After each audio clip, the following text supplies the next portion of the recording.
بسم اللہ الرحمن الرحیم۔ الحمد للہ رب العالمین والصلاة والسلام علی نبینا محمد وعلی آلہ وصحبہ اجمعین ومن تبعہم بإحسان الی یوم الدین، اما بعد۔ معزز دینی بھائیوں، بزرگوں اور اسلامی ماں و بہنوں، کیا ہم نے کبھی اس بات پر غور کیا کہ عبادت کی روح کیا ہے؟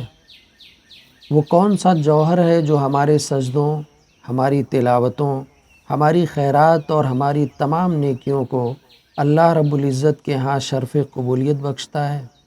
اور وہ کون سا زہر ہے جو ان تمام اعمال صالحہ کے حسین پیکر میں سرایت کر جائے تو انہیں بے روح، بے وزن اور بے وقات بنا دیتا ہے، یہاں تک کہ وہ بارگاہ الہی میں پھینک دیے جاتے ہیں۔ یاد رکھیے، عبادت کا وہ جوہر اخلاص ہے، اور عمل کو برباد کرنے والا وہ مہلک زہر ریاکاری ہے۔ آج ہمارا موضوع ایک ایسے ہی باطنی مرض، ایک ایسے شرک خفی اور ایک ایسے بڑے گناہ سے متعلق ہے جس کی جڑیں دل کی گہرائیوں میں پیوست ہوتی ہیں، لیکن اس کے اثرات ہمارے تمام ظاہری اعمال کو نیست و نابود کر دیتے ہیں۔ یہ موضوع ہے الریا، یعنی دکھاوا اور نمود و نمائش۔ یہ وہ چور ہے جو خاموشی سے ہمارے اعمال صالحہ کی قیمتی پونجی چرا لیتا ہے اور ہمیں خبر تک نہیں ہوتی۔ یہ وہ شرک ہے جس سے ہمارے حبیب امام المخلصین سیدنا محمد رسول اللہ صلی اللہ علیہ وسلم نے اپنی امت کو سب سے زیادہ ڈرایا ہے۔ آئیے آج ہم کتاب و سنت کی واضح تعلیمات اور سلف صالحین کی بصیرت کی روشنی میں اس مہلک بیماری کی حقیقت کو جانیں، اس کے خطرات کو پہچانیں اور اپنے دلوں کو اس کی آلائشوں سے پاک کر کے اپنے اعمال کو خالص اللہ وحدہ لا شریک کے لیے کرنے کا عزم مصمم کریں۔ سب سے پہلے یہ سمجھنا ضروری ہے کہ ریا کسے کہتے ہیں۔ ریاکاری کا مطلب یہ ہے کہ انسان کوئی نیک عمل اللہ تعالیٰ کی رضا اور اس کے ثواب کی نیت سے نہیں، بلکہ اس لیے کرے تاکہ لوگ اسے دیکھیں، اس کی تعریف کریں اور لوگوں کے دلوں میں اس کی قدر و منزلت اور شہرت بلند ہو۔ اس کے عمل کا مقصد خالق کو راضی کرنا نہیں، بلکہ مخلوق سے ستائش حاصل کرنا ہوتا ہے۔ جیسے وہ شخص جو اس لیے خیرات کرتا ہے کہ لوگ اسے سخی، فیاض اور بڑا محسن کہہ کر پکاریں، یا وہ شخص جو قرآن کریم کو خوشی لہانی سے اس لیے پڑھتا ہے کہ اسے بڑا اچھا اور ماہر قاری کہا جائے، یا پھر وہ شخص جو علم دین اس نیت سے حاصل کرتا ہے کہ اسے بہت بڑا عالم سمجھا جائے۔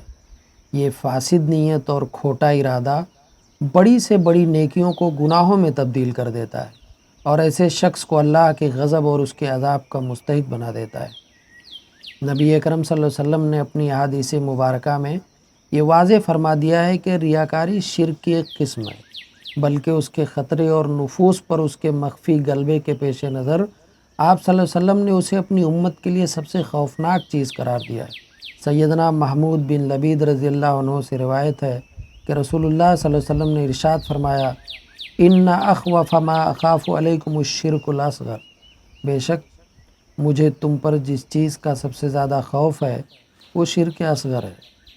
صحابہ کرام رضی اللہ عنہم نے عرض کیا، اے اللہ کے رسول، شرک اصغر کیا ہے؟ آپ صلی اللہ علیہ وسلم نے فرمایا، الریا، یقول اللہ عز وجل لہم یوم القیامت اذا جزی الناس باعمالہم اذهبوا الی الذین کنتم تراؤون فی الدنیا فانظروا هل تجدون عندهم جزاء۔ وہ ریاکاری ہے۔ اللہ عز وجل قیامت کے دن جب لوگوں کو ان کے اعمال کا بدلہ دے گا تو ریاکاروں سے فرمائے گا، ان لوگوں کے پاس جاؤ جنہیں دکھانے کے لیے تم دنیا میں عمل کرتے تھے، پھر دیکھو کیا تم ان کے پاس کوئی بدلہ پاتے ہو۔ ریاکار کا عمل اللہ تعالیٰ کے ہاں مردود اور ناقابل قبول ہے، کیونکہ اس نے عمل کی قبولیت کی بنیادی شرط یعنی اللہ کے لیے اخلاص کو ضائع کر دیا۔ اللہ تعالیٰ شریکوں سے بے نیاز ہے، اور وہ صرف وہی عمل قبول کرتا ہے جو خالصتاً اسی کی رضا کے لیے کیا گیا ہو۔ سیدنا ابو ہریرہ رضی اللہ عنہ سے روایت ہے، وہ فرماتے ہیں کہ رسول اللہ صلی اللہ علیہ وسلم نے فرمایا، قال اللہ تبارک و تعالی انا اغنی الشرکاء عن الشرک من عمل عملا اشرک فیہ معی غیری ترکتہ و شرکہ، میں تمام شریکوں میں شرک سے سب سے زیادہ بے نیاز ہوں۔ جس نے کوئی ایسا عمل کیا جس میں اس نے میرے ساتھ میرے غیر کو شریک کیا تو میں اسے اور اس کے شرک یعنی عمل دونوں کو چھوڑ دیتا ہوں۔ یہ حدیث ریاکاری کے انجام کو واضح کرنے کے لیے کافی ہے۔ اللہ تعالیٰ ایسے عمل کو قبول کرنا تو دور کی بات، اس کی طرف دیکھنا بھی پسند نہیں کرتا۔ وہ کون سے اسباب ہیں جو بندے کو ریاکاری سے بچنے اور اپنے عمل میں اللہ عز و جل کے لیے اخلاص پیدا کرنے میں مدد دیتے ہیں؟ نمبر 1، بندے کو یہ علم ہو کہ اللہ سے کوئی چیز چھپی نہیں رہ سکتی۔ وہ اس ریاکار کے دل میں چھپی ہوئی دکھاوے کی نیت اور تعریف کی محبت کو بھی جانتا ہے۔ اسے یہ بھی یقین ہو کہ نفع و نقصان صرف اللہ ہی کے ہاتھ میں ہے اور تمام انسان مل کر بھی اسے نہ کوئی فائدہ پہنچا سکتے ہیں اور نہ نقصان، لہٰذا اسے ان کی تعریف یا مذمت کی کوئی پرواہ نہیں کرنی چاہیے۔ نمبر 2، نیک عمل کو حتی الامکان چھپانا۔ عبادت کو چھپا کر کرنا اخلاص کا سب سے بڑا داعی اور ریاکاری سے دوری کا بہترین ذریعہ ہے۔ یہی اللہ کے متقی بندوں کی صفت ہے۔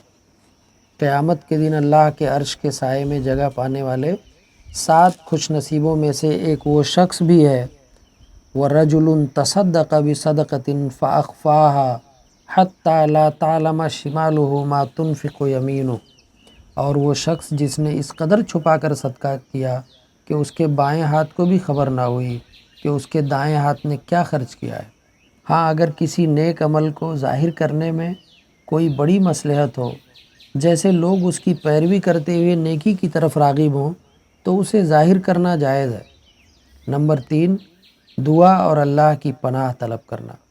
یہ شرک اکبر اور اصغر دونوں سے بچنے کا سب سے بڑا ذریعہ ہے۔ نبی اکرم صلی اللہ علیہ وسلم نے اپنی امت کو اس مہلک بیماری سے بچنے کے لیے ایک عظیم دعا سکھائی ہے۔ آپ صلی اللہ علیہ وسلم نے سیدنا ابوبکر صدیق رضی اللہ عنہ سے فرمایا، والذی نفسی بیدہ للشرک اخفی من دبیب النمل، الا ادلک علی شیء اذا قلتہ ذہب عنک قلیلہ وکثیرہ، قال قل اللہم انی اعوذ بک ان اشرک بک وانا عالم واستغفرک لما لا اعلم۔ اس ذات کی قسم جس کے ہاتھ میں میری جان ہے، شرک چیونٹی کے ریگنے کی آواز سے بھی زیادہ مخفی ہے۔ کیا میں تمہیں ایسی چیز نہ بتاؤں کہ جب تم اسے کہہ لو تو تم سے اس کا تھوڑا اور زیادہ سب دور ہو جائے؟ آپ صلی اللہ علیہ وسلم نے فرمایا، یہ دعا پڑھا کرو، اے اللہ میں تیری پناہ مانگتا ہوں اس بات سے کہ میں جانتے بوجھتے ہوئے تیرے ساتھ کسی کو شریک کروں، اور میں تجھ سے اس شرک کی معافی مانگتا ہوں جسے میں نہیں جانتا۔ لہذا ہر مسلمان پر لازم ہے کہ وہ اس دعا کو یاد کرے، اپنے گھر والوں کو سکھائے اور کثرت سے اسے پڑھتا رہے، اور اپنے رب سے قول و عمل میں اخلاص کا سوال کرے۔ میرے بھائیوں اور بزرگوں، آج کے اس موضوع کا خلاصہ یہ ہے کہ ریاکاری یعنی لوگوں کو دکھانے کے لیے عبادت کرنا ایک مہلک روحانی بیماری اور شرک اصغر ہے۔ یہ وہ گناہ ہے جسے نبی اکرم صلی اللہ علیہ وسلم نے اپنی امت کے لیے سب سے زیادہ خوف کا اظہار فرمایا۔ ریاکاری سے بھرا ہوا عمل خواہ کتنا ہی بڑا کیوں نہ ہو، اللہ کے ہاں مردود ہے، اور قیامت کے دن ریاکار کو اس کا کوئی اجر نہیں ملے گا۔ اس مہلک مرض سے بچنے کا واحد راستہ اللہ کی عظمت کو دل میں بسانا، نیکیوں کو چھپانے کی عادت ڈالنا، اور کثرت سے اللہ سے دعا اور پناہ طلب کرنا ہے۔ آئیے آج ہم سب مل کر یہ عہد کریں کہ ہم اپنی عبادتوں کی حفاظت کریں گے اور انہیں ریاکاری کی آلائشوں سے پاک رکھیں گے۔ ہم اپنے ہر نیک عمل سے پہلے اپنی نیتوں کو ٹٹولیں گے کہ کیا یہ عمل خالص اللہ کے لیے ہے یا اس میں مخلوق کی خوشنودی کا شائبہ بھی شامل ہے۔ اپنی نمازوں کو، اپنی خیرات کو، اپنے علم اور اپنی دعوت کو، غرض ہر چیز کو ریاکاری کی آلائش سے پاک کر کے صرف اور صرف اللہ رب العزت کے لیے خالص کریں گے۔ یہی اخلاص کی روح ہے، یہی توحید کا تقاضا ہے، اور یہی وہ بنیاد ہے جس پر اعمال کی قبولیت کا دار و مدار ہے۔ ایسا اس لیے کریں گے تاکہ کل قیامت کے دن ہمارے اعمال ہمارے خلاف حجت نہ بنے بلکہ ہماری نجات کا ذریعہ بنے۔ اے اللہ، ہمارے اعمال میں اخلاص پیدا فرما اور انہیں صرف اور صرف اپنی رضا کے لیے خالص کر دے۔ ہمیں ریاکاری، تکبر اور خود پسندی جیسے مہلک امراض سے محفوظ فرما۔ آمین۔ وصلی اللہ علی نبینا محمد وعلی آلہ وصحبہ اجمعین۔